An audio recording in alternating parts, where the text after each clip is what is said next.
We are back, people. What is up? Miami Dolphins. Let me go here. Boom. UDFA. Going in depth type of stream. I've now watched all of them, at least a little bit, and I've watched like a handful of them, like a lot. Like I really dug into the film, so we're gonna get into this. Kind of like, I mean, it's a pretty good UDFA class. Like overall, I think there's a few different like groups you could put them in tier wise. Like there's a few that I really like and think have a decent chance of making the team, and would love to see them stick around. And then there's like the next group, which is like, oh, I see them as like likely practice squad candidates. Maybe one of them surprises and gets on the 53 with like a strong preseason. And then there's like the last group that's like sort of the end. I don't really see them making the team. Maybe they'd be kept around on the practice squad. That's definitely a possibility, but I don't have too many high hopes for them. Fresh haircut. Oh yeah, I did get a haircut a few days ago. But yeah, go over that today. UDFA, go over some camp battles, because now you're going to have to, like, this is where we're going to see these positional battles. There's a few positions on the team where, like, there is spots to be won, even more so than last year, I think. And you never know with injuries and stuff, like, more spots could always potentially open up, maybe surprise trades and things like that. So yeah, I think this UDFA group's pretty fun. We can always just talk about the draft prospects themselves too, because there's still some things we can talk about. Like I've seen some different clips of, something GM said I wanted to talk about. What's up, W? What's up, Jeffrey? How you guys doing? But yeah, let's start with this UDFA class. So I posted now 2 film breakdowns on the UDFAs. So we can start with those 2 first, because I think they're the easy, like I've already put my thoughts out there on them, and they're like 2 of the top options. But yeah, I would say first Jalen Conyers, the tight end. He's the guy we've talked about the most. If you've been in the streams, I've talked about Conyers even before we drafted, or even before the draft. I was on the Conyers train. I love his fit in Miami. He's got the athleticism, the size, the versatility of kind of how they use him. He makes some big plays. Like he even would have some fun stuff being used as like a fullback, a wildcat, quarterback at times. Just a fun player overall, and a guy that I think has a real shot of making the roster. They also give him a nice guaranteed boost. That's always something to pay attention with these UDFAs. Is what did they get this nice guaranteed money? Because a lot of those guys do usually end up sticking around. So I expect Conyers to stick around in some capacity. I think he has developed a little bit as a blocker, but he needs a little bit still to play with like a little more physicality at times. He has gotten better, but there's still like that next step that needs to be taken from him. But yeah, I like him a lot. Don't think I need to spend too much time on Jalen, because I've already done a film breakdown on him. Same with Andrew Armstrong. He was another guy that I thought should have gotten drafted. Like I thought he was like a guy who could have gone like in the 5th round. So I'm definitely not mad at that. Like you add him in, he's like almost 6'4", 200 pounds. He was like the most productive receiver in the SEC. Pretty good athlete. Like he tested well as explosive. He had like pretty good speed and agility grades. There are some things I think he needs to work on with like his like route running when it comes to like transitioning on route breaks. But like he's got a great catch radius. He does some other good things like with pace and tempo. Just like a long strider at time that causes you to be a little bit sluggish. But he's got good hand fighting. I think he's got nice awareness too. Like he finds soft spots versus zone, works well off script. Gets like 2 feet in bounds. Like when he's near the sidelines, will sell some routes. I think he's an X receiver that can also play some slot. He has like the blocking chops. I think those big body types they brought in, Armstrong and Theo Weiss, who the Weiss video will be coming out tomorrow. I just like that type of film and the stuff he does. I think I was trying to figure out why he went undrafted. I mean, some guys just go undrafted. I didn't see anything like too much. Like he is 24 years old, which maybe bumped him down a bit, but I don't think that would have made him go down enough. So that was kind of, tough to figure out. And other than like some of the negatives to his game, but that's the negatives to his games that I've talked about. The weaknesses were things that, most 5th rounders are going to have weaknesses like that. Usually some have even more. But yeah, I'm going to talk about Theo Weiss after Armstrong here. I like Armstrong a little more than Weiss, but I like both of them. And right now, if you look at the Dolphins roster, they have 4 receivers that are guaranteed. At least, unless you trade Tyreek, then you would only have 3 that are guaranteed. But right now, you have 4 guaranteed receivers with Tyreek, Waddle, Malik Washington, and Nick Westbrook-Akine. Everyone else is up for grabs. Now, last year, the Dolphins usually keep 6, but last year was a little bit different. They actually started out the year keeping like 4. Then for most of the year they held like 5, sometimes held 6.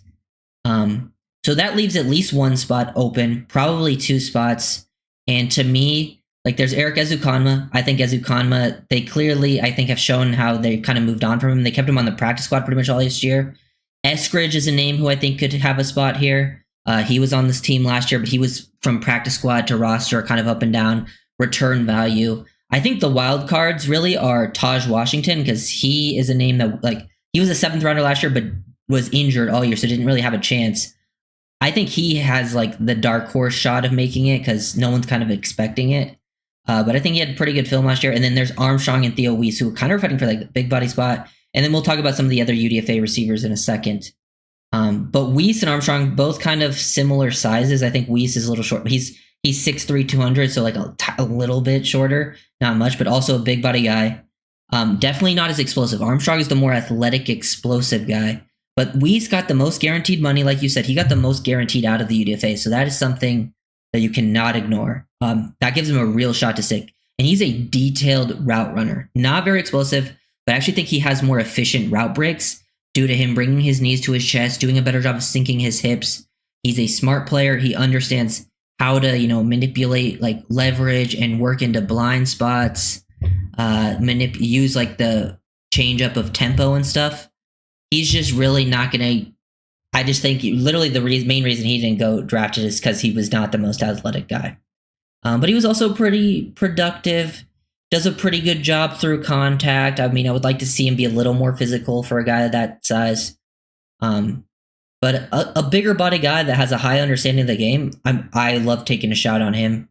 Definitely in that upper tier, like him, Conyers, Armstrong are kind of like the upper tier UDFAs in my opinion, with a couple other guys that I will name in a second, like John Saunders Jr. and then BJ Adams. Those are kind of like the top 5 guys they added. And there's just a few other names that I like and we'll get to. But yeah, Theo Weiss film breakdown out tomorrow if you want to see like my real, there's some fun film that he has. But let me see what you guys are saying. How many different spellings of? Yeah, we have a lot of different. Yeah, I think Conyers added to that because I don't think we had a Jalen with a Jalin. Yeah, I mean, we'll see. Yeah, 3 QBs. But there was a point last year we only started with 2 QBs, but I believe we had 3 for a while after starting with only 2. So I don't know. I think it's going to change around, to be honest. Like, I would love to go into the year with only 3 running backs. Like, I would cut Alexander Madison. Will they do that? Probably not. They've always kept 4. And we don't know how many tight ends they're going to keep, how many linemen. DB is another question. DB, I don't know what they're going to do in that DB room, which we'll go to that more in depth, which will be interesting. What's up, Hammer? How are we doing with red zone target? Yeah. Yeah, Armstrong and Theo Weiss Jr., those are both guys that could be red zone threats. They got bigger bodies, and they I think got good. To me, in the red zone, like, there's the bigger body thing, but there's also people that can create some separation or win with releasing.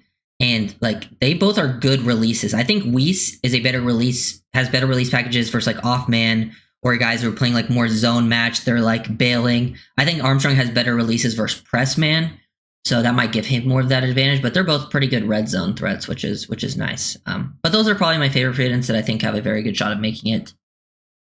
No one's guaranteed, though. No one will be guaranteed. And even if they don't, and this is one of some that even if they don't make the initial 53, a lot of these guys are going to go unclaimed. Maybe 1 gets claimed, maybe 2, but I think there's a very real chance a lot of them would go unclaimed, and you could get a lot of them back to the practice squad. And if you were on the practice squad is more involved in the NFL than it's ever been. Like people on the practice squad end up getting elevated and play like a decent amount, like way more than it used to.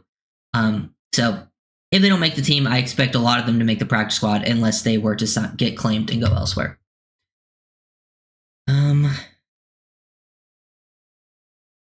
What's the chances of Armstrong beating out Washington? Honestly, I feel like if you're talking about Taj, I think it's pretty like 50-50 right now. Like, I think it's completely up in the air. I don't think anyone has like a true edge. I'm imagining you're talking about Taj. Malik? No, he wouldn't beat out Malik. Malik's a lock. If Gabriel's cut, would you sign him? I don't think I've seen people think Dylan Gabriel's gonna get cut, but they're not gonna cut a third round quarterback. And I honestly wouldn't sign him, to be honest. But yeah, I'm feeling pretty good, Grant. Feeling pretty good. I think I finally I've done a lot of film watching. I've watched all the UDFAs now. I watched at least one game on every UDFA. The Western Michigan guys, they signed 2 Western Michigan offensive linemen. I do not have all 22 on them. That's the only players I couldn't find Western Michigan offensive all 22, so I was forced to watch broadcast.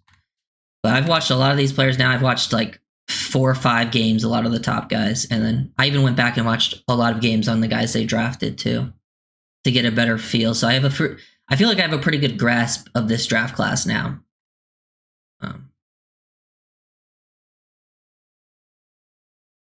Brad, you had time to digest the draft. Any updates on who you feel about the draft? Feeling better about it, not feeling better about it, or about the same? Okay. This is actually something I wanted to get into because I would say, okay, we can go through each draft pick because Kenneth Grant, I would say I feel about the same. I'm very happy with the pick. I think he's going to be the most impactful out of the guys the Dolphins drafted. So nothing's changed with the Grant pick. I think people are kind of designating him as a nose tackle, but Kenneth Grant has had a lot of success playing as a 2-eye, a 3-tech, even getting farther outside of that. So I think the Grant pick's great, and people are kind of underestimating that. The Jonah 7-eye pick, I think he's a solid, good player, and I think he's going to be a good player for Miami. I still I would say I even more believe they shouldn't have traded up.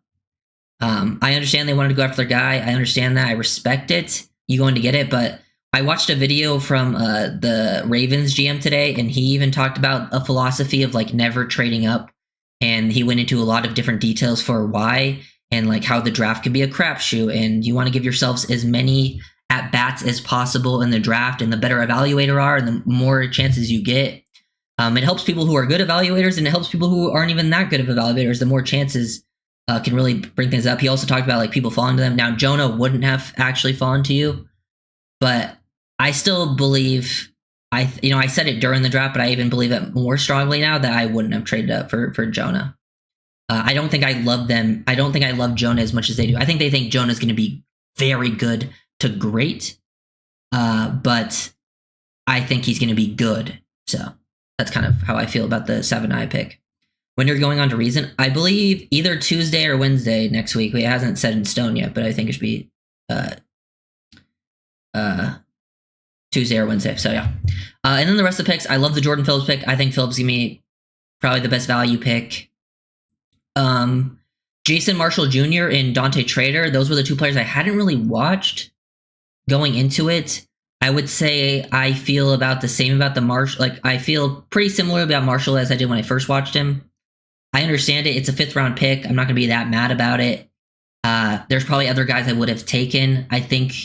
I'm guessing he came in and they saw how he moved at his size and were like, hey, we're taking a shot on that. They've always loved athletic corners.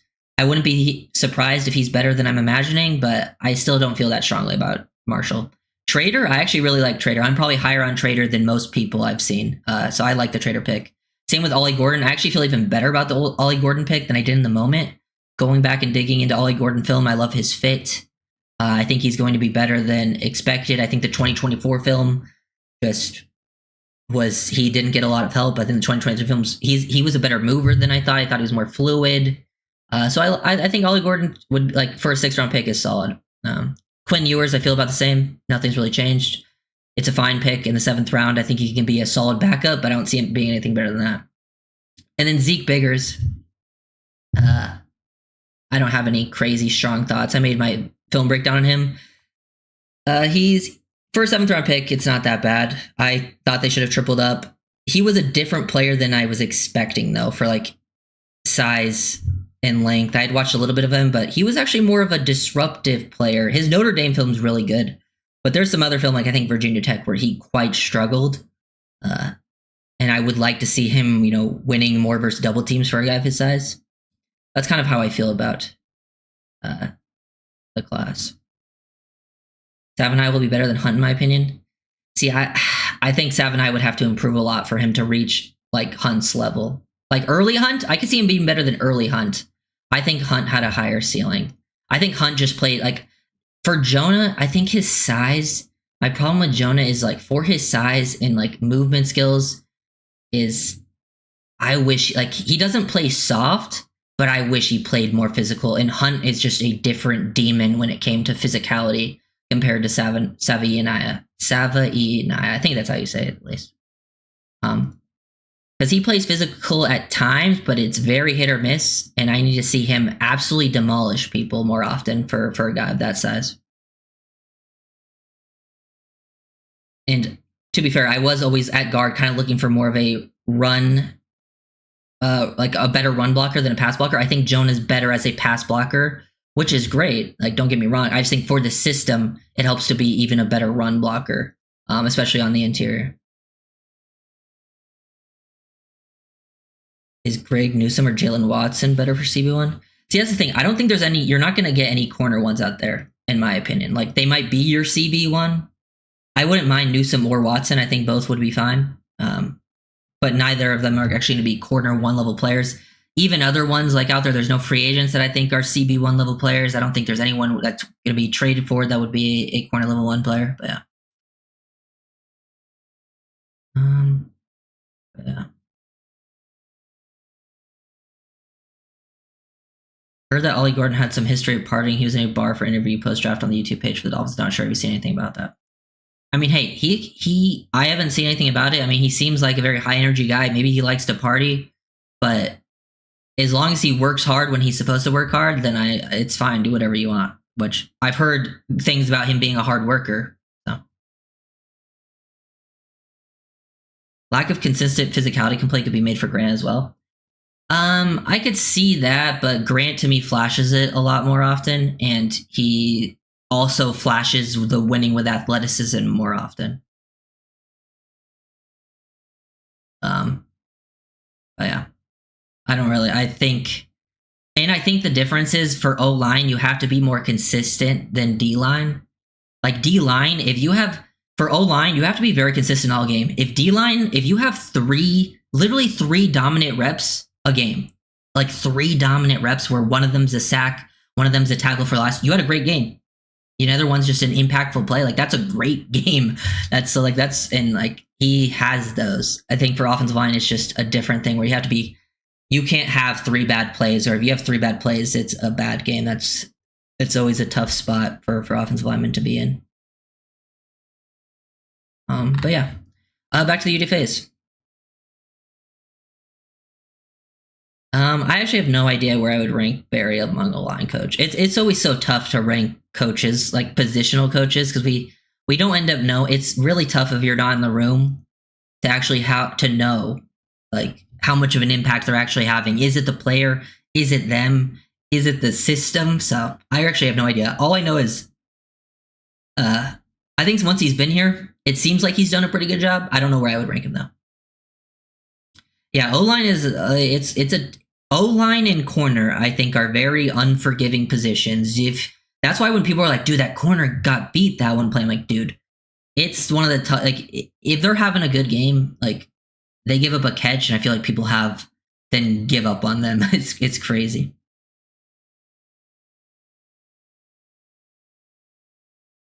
Would you have taken Bo in the second? No, I would have taken, if we would have, because Bo ended up falling. But the other guard I had next was Rowledge.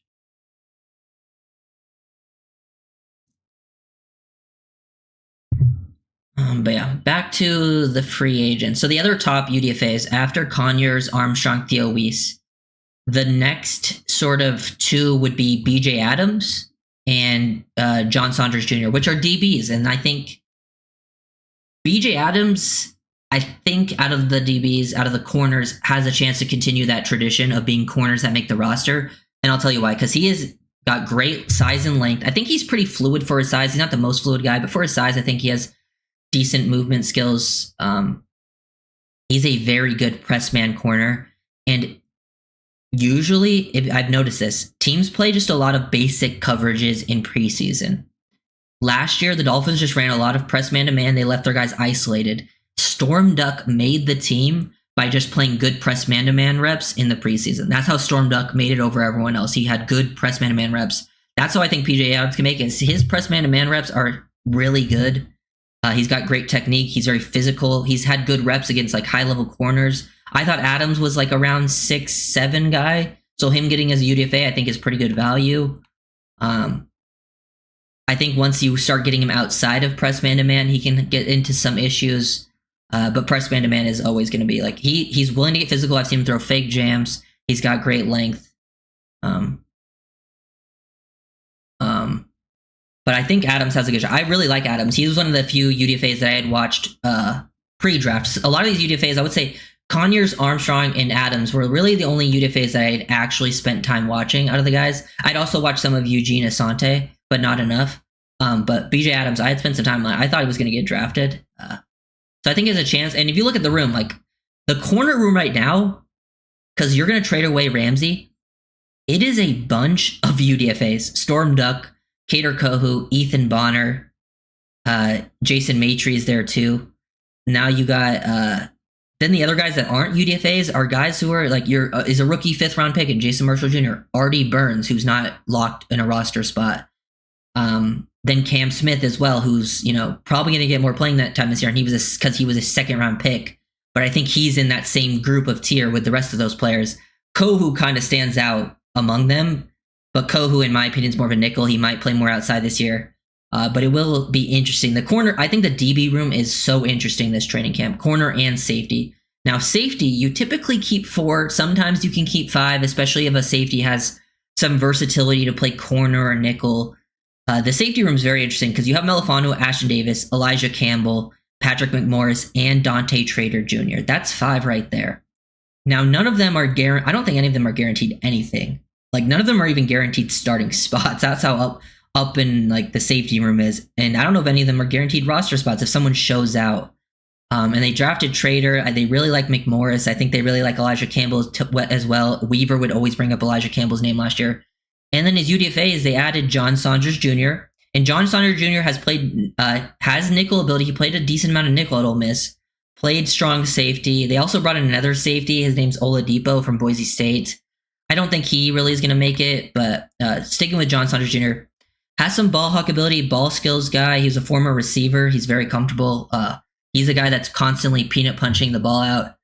I believe they also, I can't find it, but I thought they had paid him a nice guaranteed.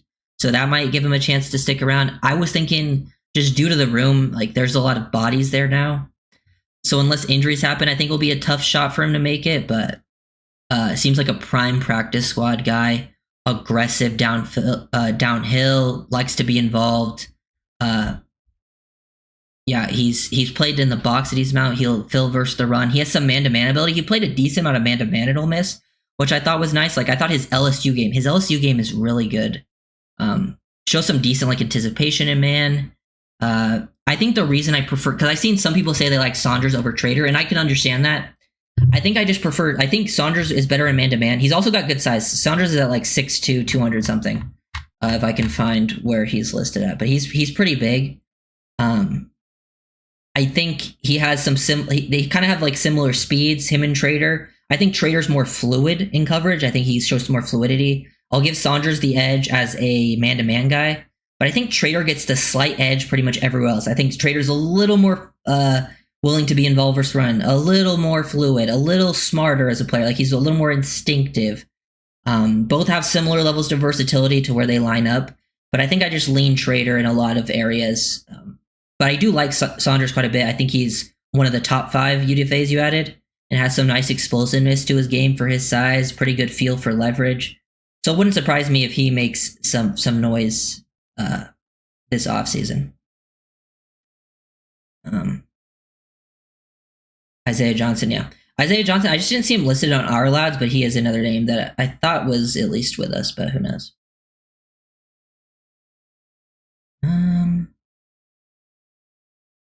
Is our secondary screwed? I think they can make it serviceable, but I think it's not going to be anything better than serviceable. They could realistically, if you think about it like this, because last year the secondary was, for the most part, serviceable. The safety play was bad. and the corner play was up and down, but it was still pretty serviceable for the most part, like throughout most games. It just wasn't very good. Now, your safety, it looks like you've lost talent in the safety room, but I don't really see the safety play getting worse. So for safety-wise, even though I don't like the room, I don't think the play is going to be worse. Corner play is where you're really going to fall off.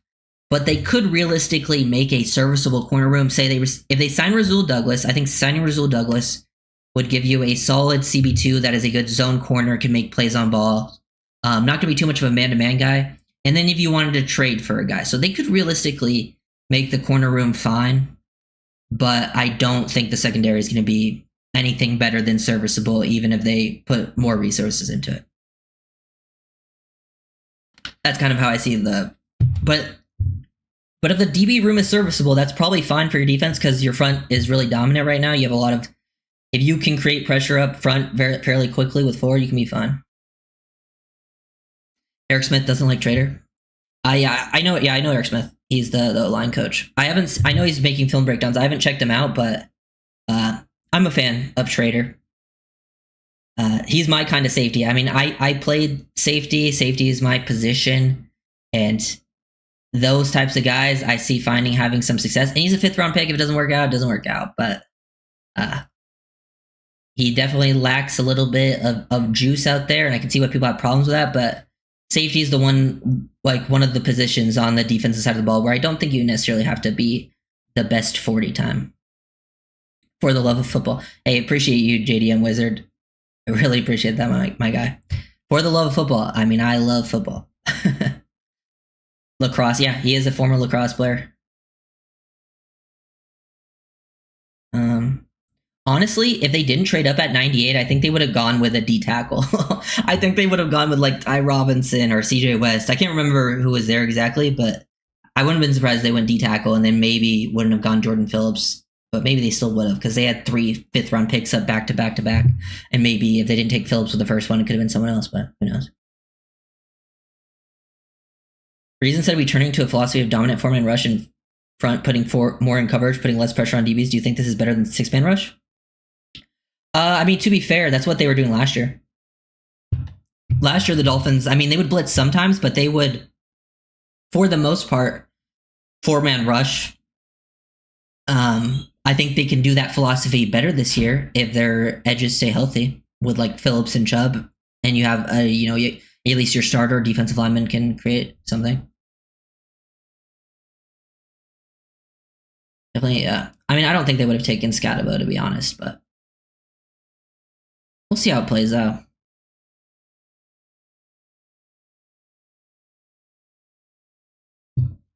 Yeah, I'm not a big trade-up person in general. Saunders ran what I'm looking at right now, what the he has John Saunders Jr. at a 4.57. And this is done by the RAS guy.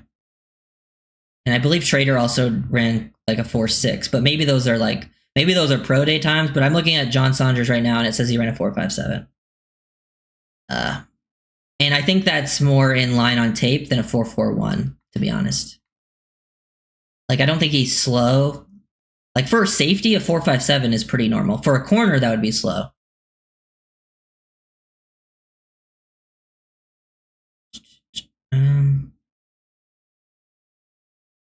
Yeah. I don't know. I wonder, they didn't add corners, but I wonder just based on the personnel they added, if they do go more man-to-man heavy this year. Because Jason Marshall Jr., the one corner they did draft, is definitely better in man-to-man than in zone. And then Duck was always more like pretty comfortable man-to-man. Kohu probably had his best year his rookie season when the Dolphins ran man-to-man a lot. Even BJ Adams is a press man-to-man guy. So I wonder if they do go more man-to-man heavy, because the only reason I say that is if you look at the other Ravens schemes in the league, like the Seahawks and the Ravens, both of those teams ran cover one like at a 10% higher rate than Miami did. So that makes me think they wanted to, do a little more man-to-man stuff, but I don't know if that will actually be what ends up happening. No, he was wrong, but okay. I doubt he was wrong. He's the one who does all of that stuff. Maybe at his pro day he put up those numbers, but pro day numbers are typically inflated. Let me see if he's on mock draftable. But I don't know.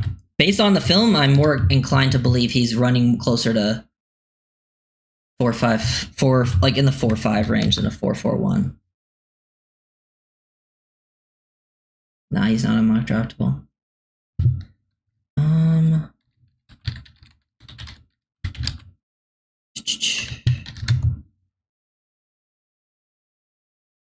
Yeah, all I can find is 4.57. I don't know where we're getting 4.41 from.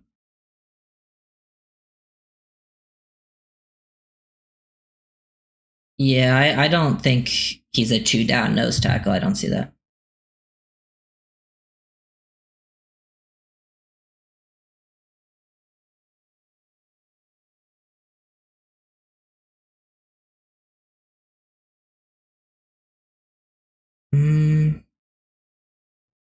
But yeah, let's see. Which other free agents? Okay, yeah. So yeah, we just talked about BJ Adams and John Saunders Jr. 2 DBs that I like. Those are probably the top 5 guys. Adams, Saunders are probably like 4-5, and then I would say the top 3, in my opinion, were probably Conyers, Armstrong, and Theo Weiss. So I like the big body receivers they've added. I like the physical DBs they added at UDFA. I think, we could see a couple of those guys stick around, and I like the tight end, obviously. After that, we got Eugene Asante. I've seen some people like this pickup. He's interesting. He's a very good athlete.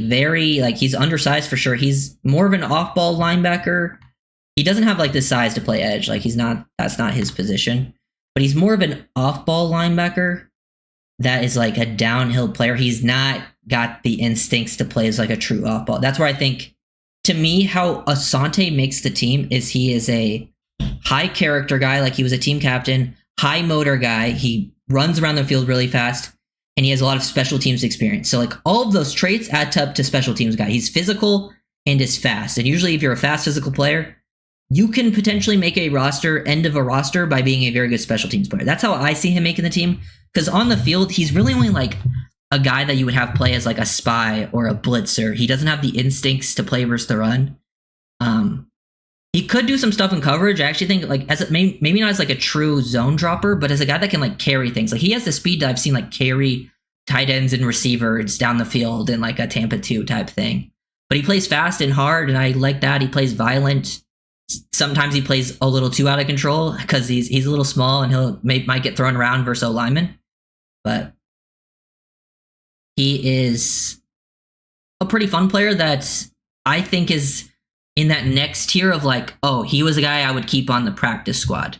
And if you look at the linebacker room, typically the off-ball linebacker room, you got Brooks and Dotson, you got Willie Gay and KJ Britt. Asante is more in that Willie Gay mold, but he's a smaller version of Willie Gay. Then after that, you have Daquan Jackson and Channing Tindall. Typically, teams keep 4 linebackers. I've seen the Dolphins 4 off-ball linebackers. Some people combine the groups with edges. Sometimes you can keep 4 off-ball. Sometimes you can keep 5. If they keep 5, I guess I could see Asante making it over a Tindall because they're kind of similar. Guys who don't play with great instincts but play physical and fast. And Tindall's had a long time now, but I guess Asante could make more of a special teams impact, and that's how we could make it over him. But Asante is a guy I think I would keep on the practice squad because he's high character, high motor, plays fast and physical, and could potentially be a special teams end of the depth roster guy in the future for you at linebacker. That's kind of how I see him.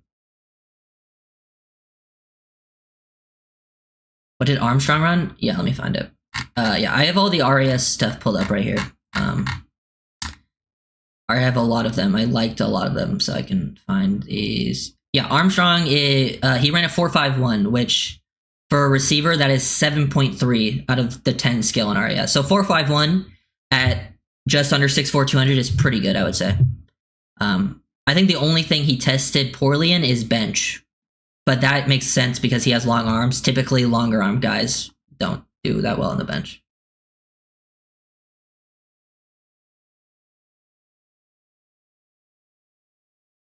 Quinn Bell, Kamara.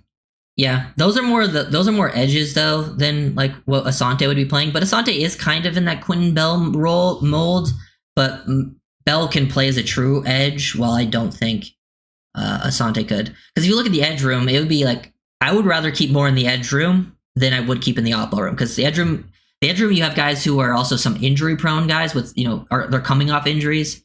Like you have a great top three: Phillips, Chubb, Chop, and then after that, you got some guys there who could potentially make a difference. With Quinn Bell was pretty serviceable last year, and he's probably your best edge at dropping into coverage and is pretty solid versus run. Then you have Kamara going into his second year, who I think could take a jump. And then you have some guys after that, like those could be your 5, and I would be fine with that 5. But then who knows? I think they've always liked Cameron Good. Grayson Murphy's coming back to camp from last year, and Murphy was starting to come on pretty strong, but got injured. You also have some other names there. We'll see how that mix that room up. That one will be interesting. But some of these guys will have battles. I think Asante will battle Channing Tindall, but they also could both not get a spot just because they keep 4. Saunders will battle Trader plus McMorris. Like that's why the safety room's like tough. I'm like, who are they going to keep? Maybe they just keep 5 safeties. Like they just keep, unless an injury happens, maybe they just keep Melifonwu, Davis, Campbell, Trader, and McMorris. Because I don't know if they're thinking like, man, I don't know if we can get any of those guys on the practice squad. Because Campbell's like, I think they love Campbell and he's your best special teams, one of your best special teams player. Trader you just drafted in the 5th round. McMorris you love from last year and you drafted in the 6th, and he looked great in the preseason. You think he might get stolen. And then Melifonwu and Ashton Davis, you just paid them, and I think they're maybe even expecting those 2 to start. So it's a weird room that they're in right now. Then after that, my next favorite guy that I think is probably the sleeper and is actually very interesting is Monterey Baldwin from Baylor.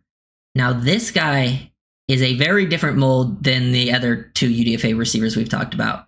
He's actually more in the mold of what you usually have on the roster because he is just under 5'9", 166. So he is tiny, quite tiny. But he's on the threshold of like, oh, there's tiny guys at this size that have worked out before. He is like he's taller than Jakeem Grant. He's a little bigger than Tutu Atwell, who's worked in the league.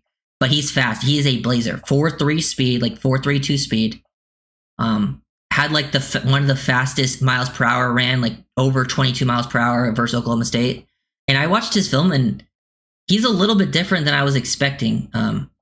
So small and explosive, could be a potential returner. I think that's how he could sneak his way into a role, is as a returner if he like really excels there. I could see McDaniel loving him.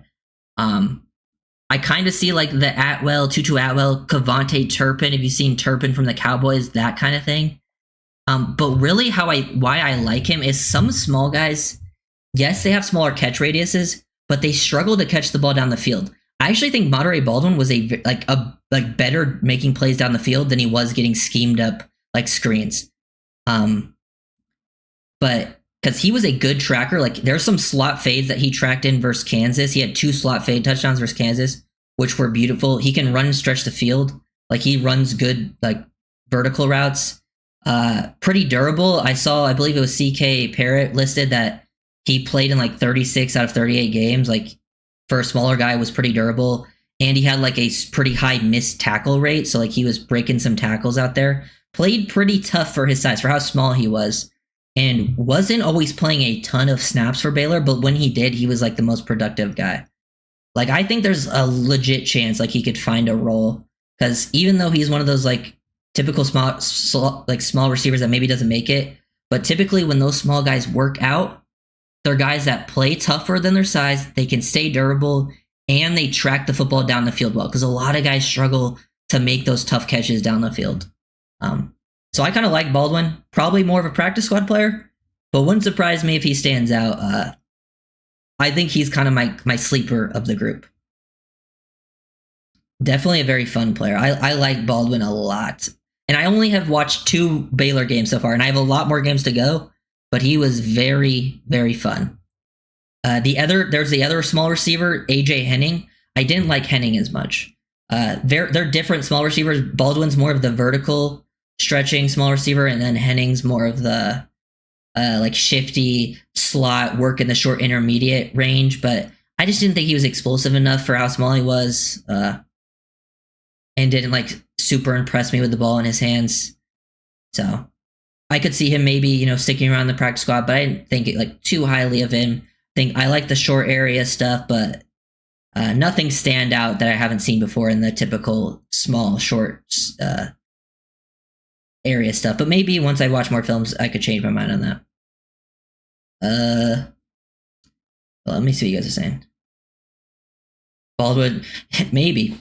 It's going to be interesting because the Dolphins receivers at the back end of the roster are so different because you have Ezukanma, Armstrong, and Theo Weiss, who are all like pretty big, long, play with some physicality receivers. And then you have like D. Eskridge, Taj Washington, Baldwin, and then also Henning, who are all like quite small and then like built in kind of different skill sets. So that receiver battle is going to be like pretty funny to watch. And I wouldn't be surprised if they like maybe they keep 6 receivers and you keep one of each type. That'd be pretty interesting. Yeah, the Dolphins also have some tryout players coming in that I've seen. I haven't watched the film on the tryout players. I'm going to wait to see if they sign or not. If they sign, then I'll watch film on them.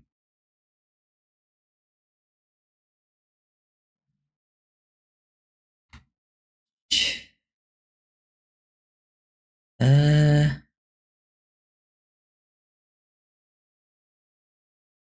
you explain how in the game against Houston and Green Bay, it felt like we were put in a box on offense, felt like we were trapped in how to beat those defenses? I mean, there's probably like a complex answer I could go into. I think I explained it when I watched those games. I'd probably have to watch it to go like super in depth. But I think it really just comes down to the problem that the Dolphins have always had in those types of games. They couldn't run the ball successfully. They couldn't run the ball versus too high, and the teams played too high, and they played too high with a safety sort of creeping in the middle of the field to take away those throws. Especially Houston did that. They played like that Tampa 2 look, and the Dolphins couldn't run the ball. If you can't run the ball versus those looks, it's going to be so hard to be successful offensively, especially with this offense.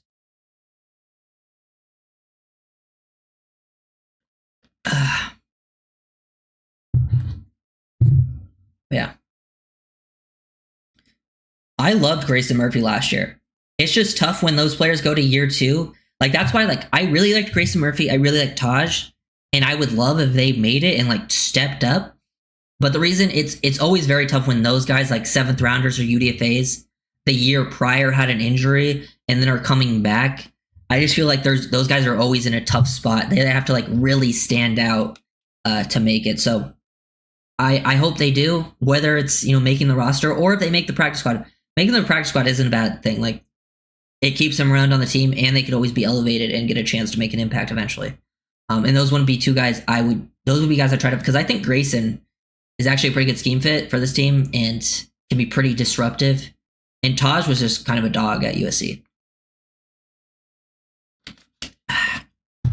But yeah, some stuff. I'm just hoping, and then I don't know if you guys have heard, so Ogba, Drew Rosenhaus, the Jags, looks like they did us a favor because it looked like we weren't going to get a comp pick because we were even in the formula. We had enough players canceling it out, so we weren't going to get a comp pick from Holland. But it looks like Ogba's base salary is high enough. So if Ogba plays enough snaps, if everyone plays enough snaps, nothing goes wrong throughout the year, like, the Wilkins thing where it dropped us a round. If everything goes well with that, we should get a comp pick for Holland in the 4th round next year. So it looks like next year we're going to have, we have a first rounder, a second rounder. We're going to have 2 3s because we traded a 4th this year. We're going to have 2 4s most likely. So we should have some nice picks going into next season. We'll see how it ends up playing out. I wonder, it seems like with how the front office is acting, they're thinking they're still going to be around. But we'll see how that all rolls around. But that is something interesting. We should get a 4th round comp for next year. I actually do think there could be a trade. I don't think it's like 100% thing, but like it wouldn't surprise me if they traded for Newsome, or I've seen Watson from Kansas City be thrown around. I've seen some people say also like Jair Alexander.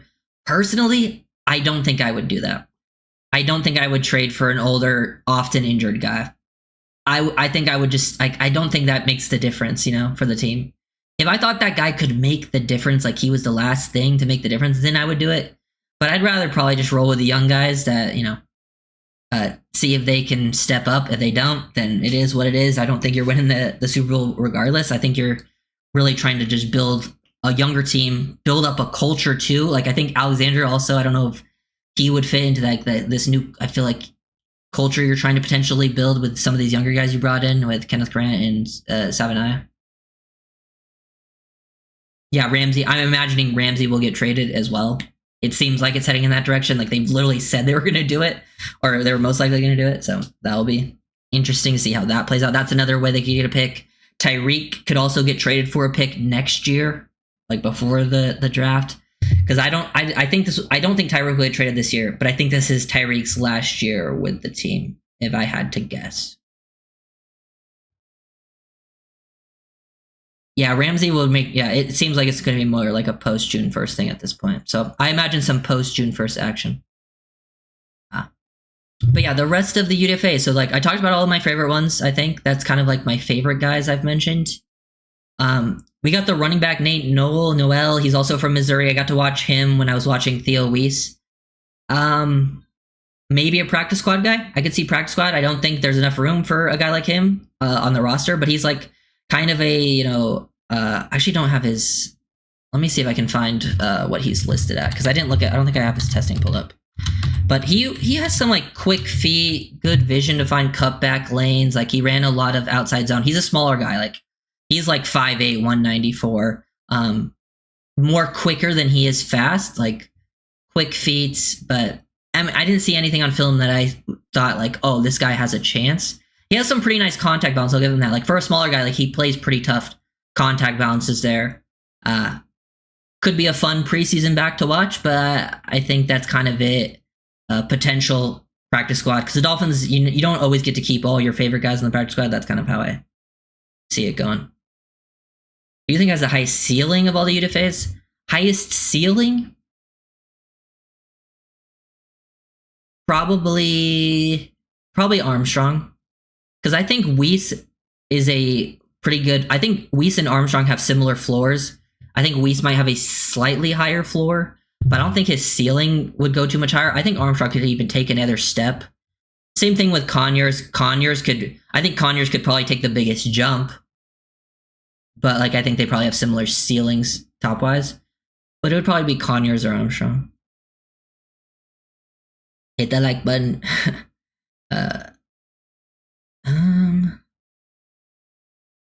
I would trade Hill right at the deadline midseason to get whatever we can. He's not going to be here if he can get something. Yeah, unless we're in a good spot, Scotty, I agree. If we're like looking good and like strong and the team feeling nice, then keep Tyreek. If not, trade him. I would like Ramsey trade before June only because I want the Chul 25. Yeah, but doesn't that mean like you could just roll over a lot of that to next year though? Like it wouldn't it would still be the same like thing, right? Let me look at this. Miami and let's see what Over the Cap has to say if I go to this. Okay. Trying to find it. Because yeah, you would get 14. Oh, it seems like, where would you get? Seems like you would save potentially. If you traded him, post June 1st, you would save him. I don't know. I would need to find how much you would save next year. But if you would get some this year, you could easily roll it over into next year. But who knows? Armstrong is said to have run a 4.37 as pro day. Yeah, those pro day numbers definitely get inflated. I think the 4.51 feels more realistic for Armstrong because 4.37 would be crazy. 4.37 and he didn't get drafted, that would blow my mind. Who else do we got? Alex Huntley. Okay. So Alex Huntley was one I had nothing to know about. He was a rotational guy at South Carolina. So behind, like, South Carolina had a couple, D tackles drafted. He was a rotational guy there. His testing was not very good. He had one good area that he tested in, and that is the one area that I was impressed with on tape. Like, everything else, I'm like, oh, he needs to get better at this, better at this. But he has one trait that I really like that I'm like, oh, okay, if they can, because he tested well in his 10-yard split. Like, his 40 time wasn't very good, but his 10-yard split was good, which is more important for a D tackle anyways. So that shows me that his initial burst is impressive. And that's what I loved most about his film is his first step is really good. Like, he fires off the ball with his first step. And that's one of the most important traits a D tackle could have, especially in the Dolphins system like especially with how much stunts they run. Like when Huntley was making an impact, it wasn't typically him actually getting a pressure or getting a sack.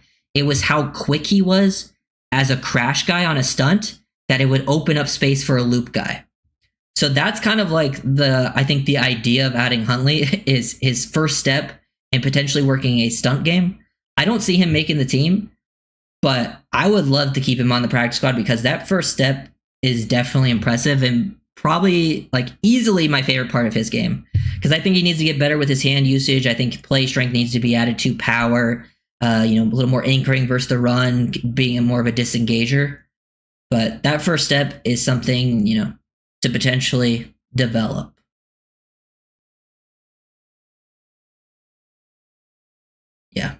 Yeah, the Dolphins are just trying to save cash, and end of the day, I think they probably would. They kind of have to do post-June first at this point.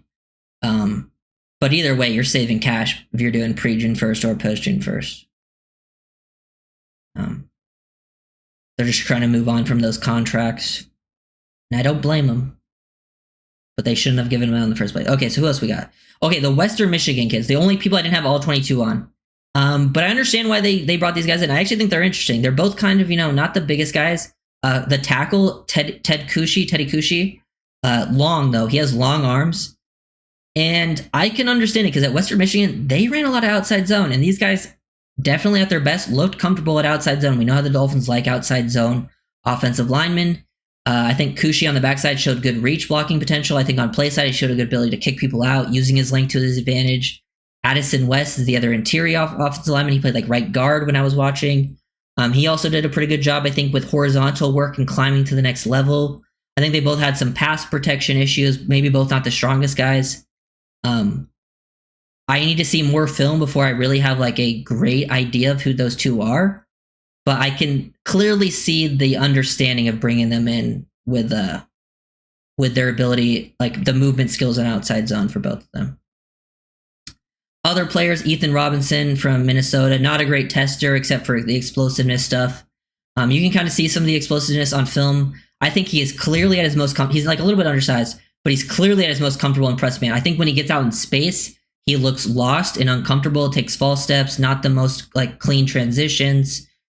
Clearly at his most comfortable playing like press man to man jamming, which seems like that's sort of the idea. I think he has pretty good ball skills, can be a little overly grabby. But I wasn't like a huge fan of Ethan Robinson. To me, that's like, I wouldn't put money on him making it. Maybe he does, but that's not where I would guess. Maybe practice squad, but that's at the best in my opinion.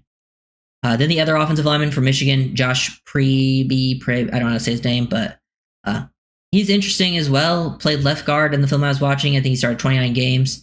Actually had he had a crazy high bench reps, which I thought was interesting because I don't think it showed necessarily on film that he was super strong. Like he wasn't weak, but like he had like really high bench reps on film or at the combine or wherever he did it. But he is interesting because he's a guard, but he's kind of built weird because he's a little taller but lighter, which I don't love.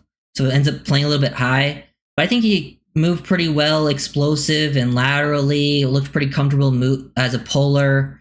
He was probably Michigan's best offensive lineman last year from a consistent level. I think he showed some good initial pop. I think an area he needs to improve is like better sustain, like showing grip strength, being actual to sustain those blocks. I think he's more comfortable with the blocks where like he's either down blocking, working more at angles, maybe not straight up base blocking stuff.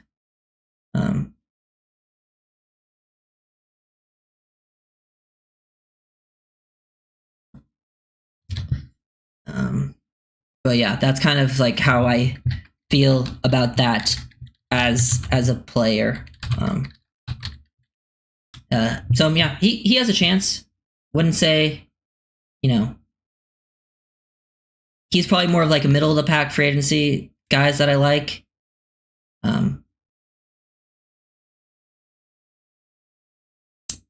Yeah. So Saunders was invited to comment, so if you're getting your info from is wrong, I think you should trust his pro day a little more. Yeah, but I'm also looking at his pro day info, and like I see there's a video that said he ran a 4.4, but I'm looking at people who like are verified and get those info, and they're saying he ran a 4.58, 4.57. So maybe like the initial time we reported was 4.4, but once they got the verified stuff, because he does not run 4.4 on film, like not even like that's not his game. But I do like the player. I do like John Saunders Jr. Like even PFF has him listed at 4.57. The guy I'm talking about is like the most trusted source when it comes to numbers in football. Like he is the guy people go to. Like his name's Kent Lee Platt. He's math bomb. He does the RAS stuff. So I'm fairly confident it's a 4.57. What's up, Greg? Yeah. I'm going to watch more of the Western Michigan guys, but they were definitely interesting, and I could see the scheme fit and the potential with them. Yeah, the long snapper, I obviously didn't watch the long snapper. Maybe. The long snapper might have a chance to make... The long snapper probably has a good chance of making the team because you never know with a long snapper. They have one competition, and they might, want to... No, you're good, Jeffrey. You're good. He does play the ball well. West, yeah. First All-American. That's definitely nice.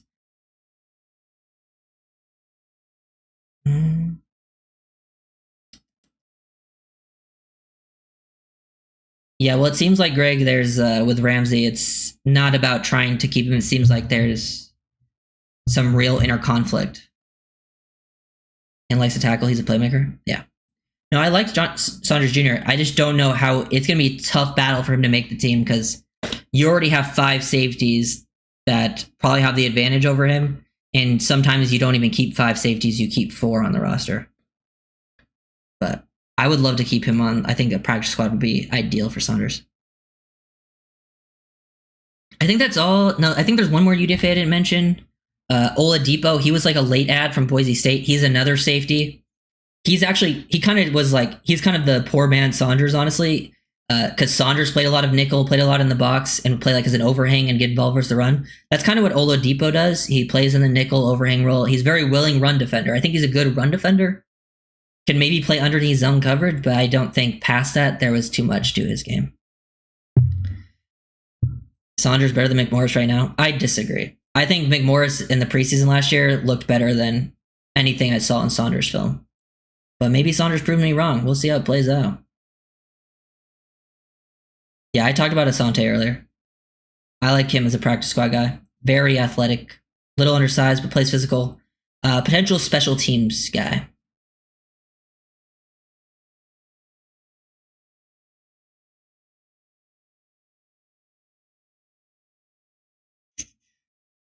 This should be very interesting. Yeah, we will see, but I think the area Saunders has an advantage over some of the safeties is he is better in man-to-man. But I think Trader and McMorris show like better, like true instinctive safety skills, while Saunders played a lot as like a nickel, as a nickel corner. Yeah.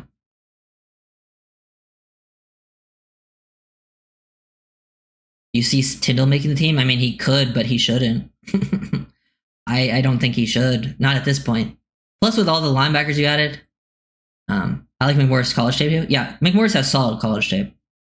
I mean, I think pretty clearly the Dolphins really like McMorris, or they wouldn't have drafted him. And also, Trader. I think I read somewhere that Trader was a Weaver pick, so that gives Trader a pretty high up. Trader ran a 4.5, didn't he too? Yeah, both Trader and Saunders ran pretty similarly. They're both not the fastest guys. Which I don't really care for safeties. That's why, I'm honestly, I don't. If you ran a 4.4, 4.5, I don't really care at the safety position. As long as you play fast on the field. Safety is one of those positions where I've seen 4-6 safeties be like great middle of the field and like turnover guys because they just read the ball so fast.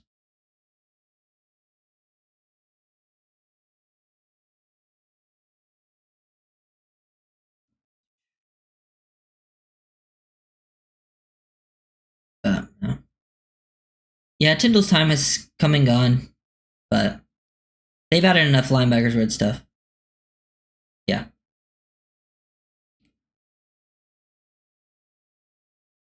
New to the channel, do you think Kenneth Grant was a good pick, or do you wish they picked someone else since Grant may be more of a two-down player?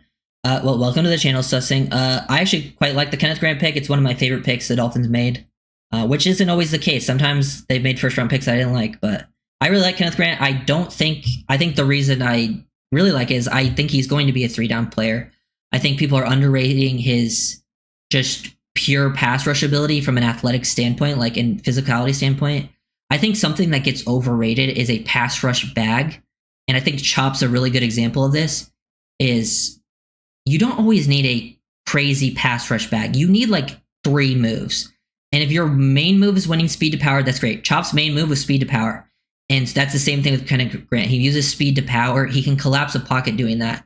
And now if you can mix in like 2 other moves every once in a while, that's kind of all you need. Like last year, I think is a really good example edge-wise is that the 2 best guys that were pass rushers were Jared Verse and Chop Robinson. And Laiatu Latu, who I liked a lot, had the crazy pass rush back. And he had a solid season, but he wasn't as effective as Verse and Chop and Verse did not have nearly the bag that Latu did. So I think Grant will be more effective as a pass rusher than people think. I wouldn't even be surprised if Grant makes more of an impact in certain games as a pass rusher than as a run blocker. Like, I think people just look at his size and think that, oh, he's a nose tackle, physical, run-stopping guy. But a lot of times when he makes plays versus the run, he's actually winning with quickness, a swim move, similar as a pass rusher. So that's kind of how I feel about the Grant pick. I'm a big fan of the Grant pick. The ones I have more question marks about, I like Savanaya, but I have question marks about the trade up, but I get it.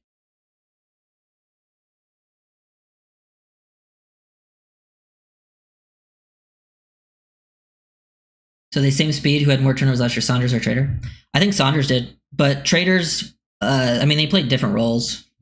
I don't think just because they have, I would just say like you're looking at traits. Like production obviously helps, but when you're looking at traits, Trader, in my opinion, is more fluid, which is a big plus. I think Trader's a little more physical and a little more involved versus the run. I think Saunders, it's like, I just think Trader edges out and slightly in every category. Like a lot of their strengths are very similar. Like I think Saunders likes to get involved versus the run, but I think Trader looks for it even more.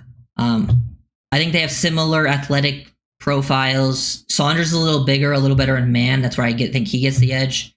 But I think Trader is also like a tier above in terms of football intelligence. Like Trader's a very smart player.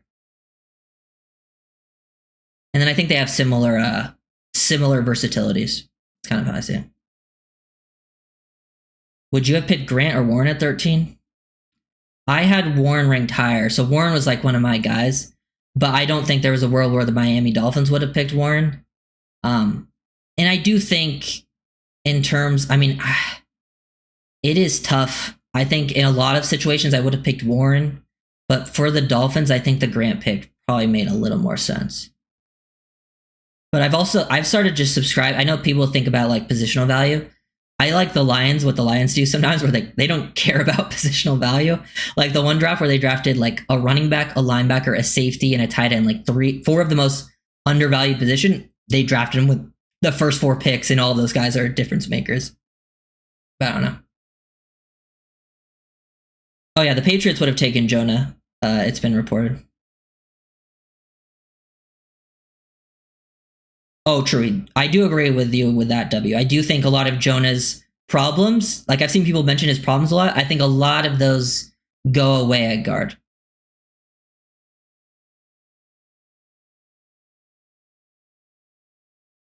But yeah, I think he for sure is a guard. He can play tackle in a pinch, but he's for sure a guard. A lot of like, especially some of his pass protection issues will be for sure better at guard. And he's even said it himself. He's a guard, and he will be a guard for the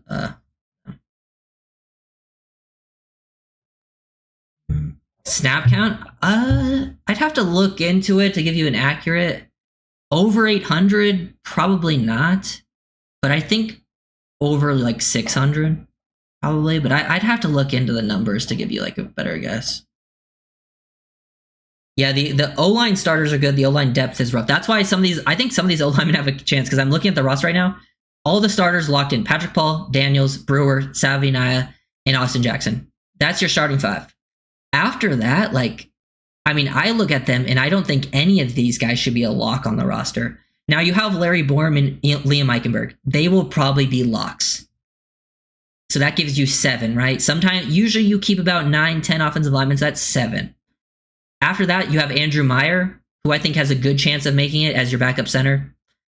I wouldn't say it's a lock, because I mean he's a second-year UDFA. I guess a younger UDFA could take his job, but I just don't see it happening.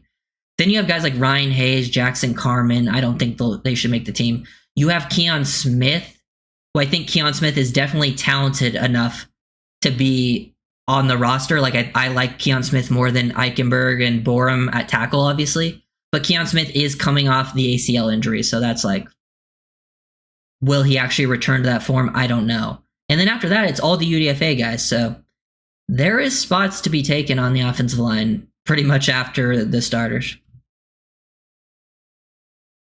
Yeah. Yeah, Keon has a very good shot because of even Greer. Greer mentioned Keon Smith at the end of the year press conference. So as long as he's healthy. RB1 Achane, RB2 Gordon. I think Gordon will be RB3. But I do like Gordon. I think people are definitely underrating Wright at this point. Crab reported just over 600 snaps per game. Yeah, I think that makes sense. That's kind of what I'm guessing. I think Jordan Phillips is going to be a stud. I love the Jordan Phillips pick. Jordan Phillips pick, in my opinion, is the best value pick Miami made. I know some people will say it's the Gordon one, and I can see that argument. I'd probably put Gordon as the second best value pick, but Jordan Phillips is going to be a stud. Yeah, another O-line signing would be great. I just don't know who. I don't think Will Hernandez would sign to be a backup, you know? I think they'd probably have to sign more of the guys that are used to being part of a rotation. But one of the Michigan guy did have 33 bench reps. That's like the first thing I noticed when I looked him up. But I think it didn't quite show up on the film. Like, he played pretty strong, but I don't know if he played that strong. But I do need to watch some more, so we'll see. I do also love BJ Adams. I don't know. JC, I think you're just underrating Wright. Like, Wright's going to be very, very good. I think Wright is like locked in RB2. Like, I would be very surprised if Gordon took that job from him. But I do like Gordon quite a bit. Honestly, I'm hoping Gordon just gets RB3 job at this point because I want him to get it over Madison, but I'm worried he won't just because of the politics of the game. Yeah. I think, see, that's the thing is I do think Wright can do both as well because if you go back to his Tennessee film, Jalen Wright never ran outside zone. I don't think he ever ran outside zone once in his career at Tennessee, which is the crazy part. Like, he only ran inside zone and gap scheme stuff. It's just crazy. Yeah, I love BJ Adams. He's in my top 5 of the UDFAs. One of the guys I watch, I really like his press man film, and to me, he has a very good shot of being the next UDFA corner that makes a Dolphins roster. Like, the top 5 for me is Conyers, Armstrong, Weiss, Saunders, BJ Adams. Then probably after that, Baldwin from Baylor. Baldwin from Baylor is my sleeper guy. There's some funness to work with there. Then there's some other guys that I think are potential sleepers. Asante as a special teams guy. Huntley's first step is something to develop. He won't make the roster, but I would like to develop some guy with a first step that good.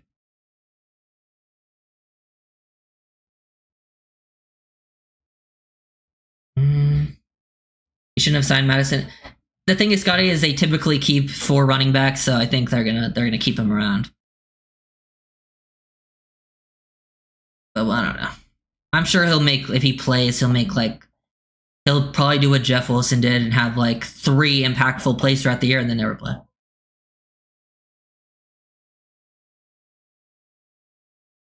Mm-hmm.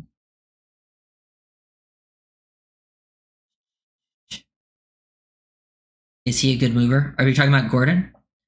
Gordon's a good mover in a sense that I think he's pretty fluid for his size. Got pretty good fluidity, flexibility.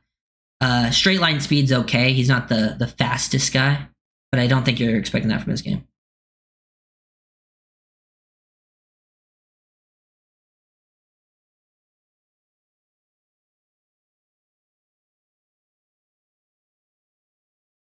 Yep, that's probably also true, Scotty.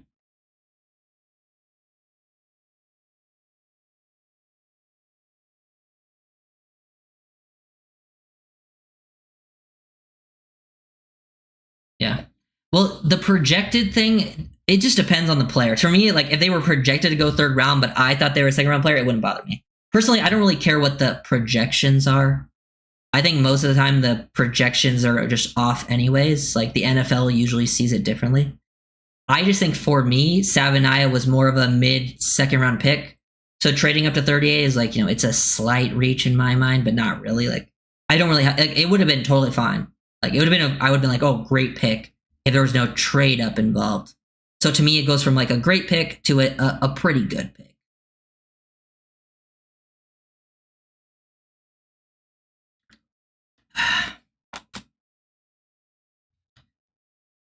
Madison getting cut. Potentially. I wouldn't put money on it, but I hope it happens. It's just the Dolphins have pretty much always kept 4 running backs. And Madison, I mean, really, you look at the running back room, there's not much of a battle there. You have 5 guys, and one of them's the UDFA. I don't see the UDFA making the team unless there's an injury or two. Achane, Wright, Madison, Ollie Gordon. But I think the Dolphins should only keep 3 running backs. Keep a 4th running back on the practice squad. You can keep someone serviceable on the practice squad. Running back's one of the deepest positions in the NFL. Would Achane be better as a second back? I don't really think it. I mean, Achane's your most talented back. I don't think he has to be a workhorse. I just think it should be a rotation no matter what. Like people getting even amounts of touches across the board. If someone's feeling it, like to me, it's not about like who's your first string, second string. As long as Achane is getting playing time and is involved as a receiver, he could be your first back, second back. I don't think it really matters, but he's your most talented guy.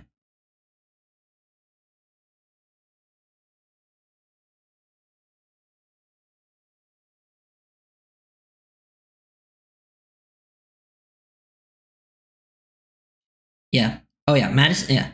To be fair, with the Madison thing, he would be your RB3 or 4, so it's not that big of a deal. Like as a player, I think our running back 3/4 makes sense for his talent level. But I always disliked Madison when he was like the top or the second guy in Minnesota. I always thought he was super overrated. But as a third, fourth guy, it makes a lot more sense. I just have never been a huge fan of the player.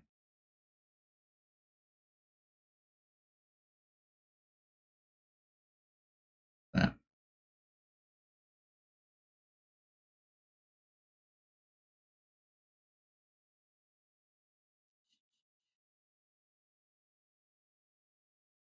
the Thunder and Lightning. Yeah, I mean, I can see the logic, but I think the Thunder will be Jalen Wright before it'll be Ollie Gordon. Because I don't think people realize this. Jalen Wright ain't small. He ain't small at all. Jalen Wright's got pretty decent size to him. Let me look up Jalen Wright. Obviously, Ollie Gordon's quite big. I can't spell.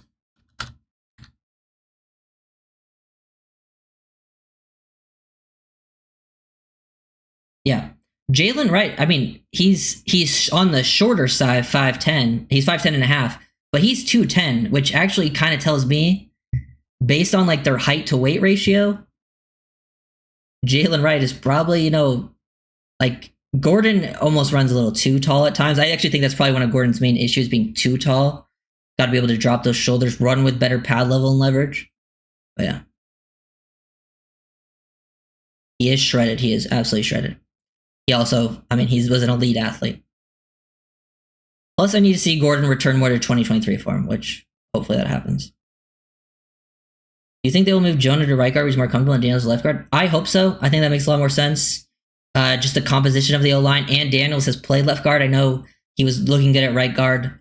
I've seen Jonah play left tackle, right guard. So he does have experience playing on the left side, but I always thought his movement skills just looked more uncomfortable.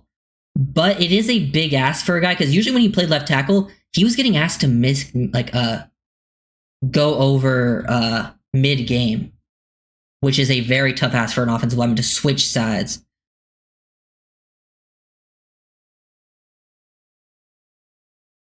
We got two. Gordon will be RB2 over Wright, and Saunders will be starting over than Trader.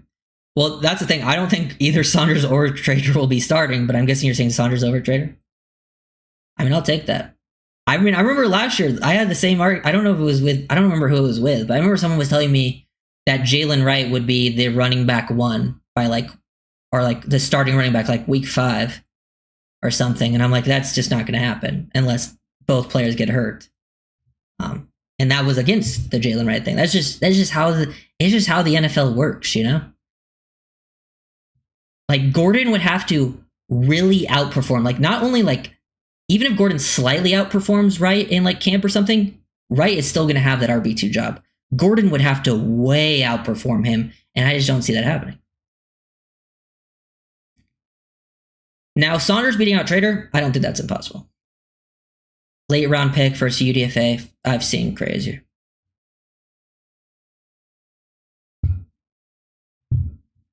Oh yeah, right. I have seen the pics of Wright. Wright definitely looks shredded. Yeah, I think Zeke was definitely not a bad pick in the set. It's like one of the last picks in the draft. He'll probably make the team. Yeah. I think Wright, as long as, to me, the problem with the running backs last year wasn't the running backs.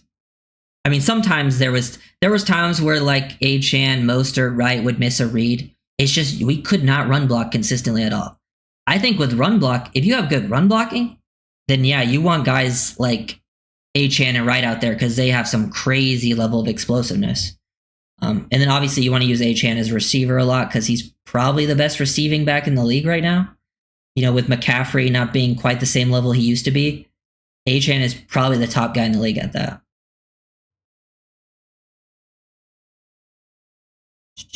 Yeah. But also, I wouldn't be surprised if we just see at some point, just a rotation of players. Doesn't matter who's in first, second, third. But yeah. Yeah, those are I think that's everything I wanted to talk about. I was rewatching the Kenneth Grant Ohio State game because I read a quote of Kenneth Grant and Mason Graham both saying go watch that Ohio State game if you want to see what you're getting. Dude, oh my God. Kenneth Grant dominated that Ohio State O-line. He was giving those guys absolute issues. Mm-hmm. Yeah, any final questions before I end this? We went pretty long today, actually, a little over an hour and 15 minutes. I'll have a film breakdown on Theo Weiss out tomorrow. It's already available to members. If you guys want early access, you can join up as a member.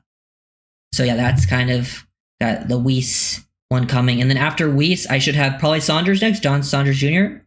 And then I'm probably going to get into the guys like BJ Adams. I'm watching BJ Adams. I'm getting BJ Adams clips, Monterey Baldwin, those guys.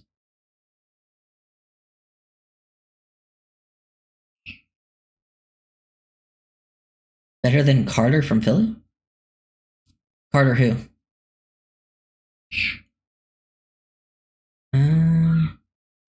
Also maybe run on guards over in the second. Oh yeah, for sure, Grant. I think that's a big reason they trade up is because there was really only a couple day 2 guards left, I think, on their board. And that was probably Jonah and then maybe Ratledge.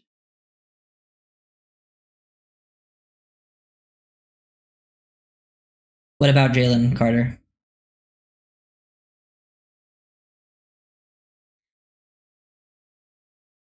Wait, who did I say was better than... Did I say someone was... I don't think anyone... If we're talking about Jalen Carter, the D tackle, I don't think anyone's better than Jalen Carter. I just don't remember what I said. Yeah. Well, yeah, they're probably going to keep 3 quarterbacks this year with Ewers and Zach. Grant better? I mean, Carter might be the best D tackle in the league. So Grant would have to take a huge step. I think you're hoping Grant gets to Dexter Lawrence level. Then you're getting really good value. Carter's different. You watch some Carter film and you're like, damn, this guy's dominant. I think he's just a little bit of a headache off the field, but beast on the field. Yeah. Well, I think Wilson is a lot of it's guaranteed, so I don't think they're going to save money off of that. But Wilson is only a 1-year deal, so if McDaniel sticks around past this year, I do think we could see Ewers become like the QB2 the next season. But who knows? With the injuries we've had, they're probably all three going to play this season. But yeah. Thank you guys for watching. I will see you guys.